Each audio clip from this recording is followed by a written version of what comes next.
CPM এর হয়ে প্রচার করাক, সোনিয়া গান্ধীকে নিয়ে এসে একটা প্রচার করাক, বা প্রিয়াঙ্কা গান্ধীকে। আমার বক্তব্য, কংগ্রেসের যে হাইকমান্ড আছে, রাহুল গান্ধী, সোনিয়া গান্ধী, প্রিয়াঙ্কা গান্ধী, এই তিনজনের মধ্যে একজনকে নিয়ে এসে এই ভাঙড়ে প্রোগ্রাম করাক সিপিএম এর হয়ে, তাহলে আমরা নুর ইসলাম খানের হয়ে ভোট চাই বন্ধ করে দেবো। এত বড় চ্যালেঞ্জ দিলাম।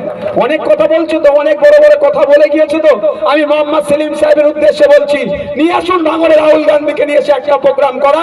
যেদিন প্রোগ্রাম করবে সেই দিনই আমি লাইভে এসে বলে দেবো ভাঙড়ের মানুষ আর নুর ইসলাম খানকে ভোট দেবেন না।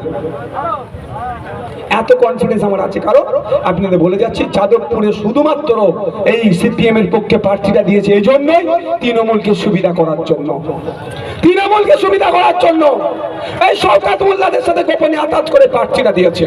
কারণ এই যাদবপুর থেকে আইএসএফ জিতে পার্লামেন্টে যাবে, সেটাকে আটকাতে হবে, সেই জন্য গোপনে রফা করেছে এই শওকত মোল্লা সাহেবদের সাথে সিপিএম এর নেতারা এখানে আটকাচ্ছে। তাই আপনাদের বলবো যে সিপিএম এই 11 বছর ধরে, 12 বছর ধরে তৃণমূলের অত্যাচারিত হয়েছেন, সেই সিপিএম এর বন্ধুদের বলবো, আপনাদের মূল্যবান ভোটকে নষ্ট করবেন না সিপিএম কে দিয়ে।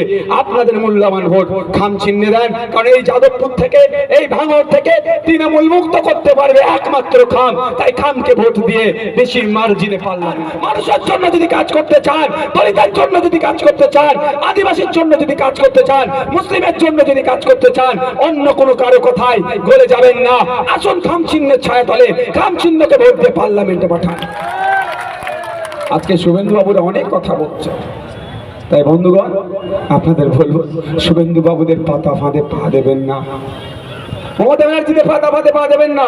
মমতা শুভেন্দু বাবুরা এসে কি করে, চুলকে ঘা করতে চায়, আর মমতা ব্যানার্জি এক্সপায়ার ডেটের মলম লাগিয়ে ঘাটাকে আরো বিগড়ে দেয়। তাই সময় এসেছে, চুলকে ঘা করতেও দেবো না, আর মমতা ব্যানার্জিকে বলবো তোমার আপনার এক্সপায়ার ডেটের মলম আমাদেরও লাগবে না। তাই কি করতে হবে, শুধু ভাঙড় নয়, পশ্চিম বাংলা নয়, দেশ থেকে এই বীজমূল মুক্ত দেশকে গড়ে তুলতে হবে। সর্বপ্রথম দায়িত্ব নিতে হবে ভাঙড় থেকে বীজমূল মুক্ত ভাঙড়, যাদবপুর থেকে বীজমূল মুক্ত যাদবপুর, তারপরে পশ্চিম বাংলা থেকে বীজমূল মুক্ত পশ্চিমবঙ্গ, তারপরে দেশ থেকে বীজমূল মুক্ত দেশ করতে হবে।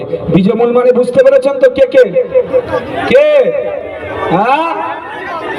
হ্যাঁ, তৃণমূল আর বিজেপি।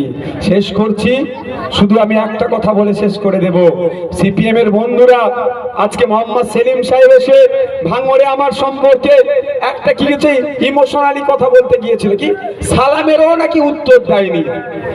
ইমোশনালি আমাকে, মানে ভাঙড়ে ধর্মপ্রাণ মুসলমানদের মনে একটা আঘাত দিতে চেয়েছিল, ভাইজান কত খারাপ এটা বলেছিল, সালামের উত্তর দেয়নি। মানে বুঝতে পেরেছেন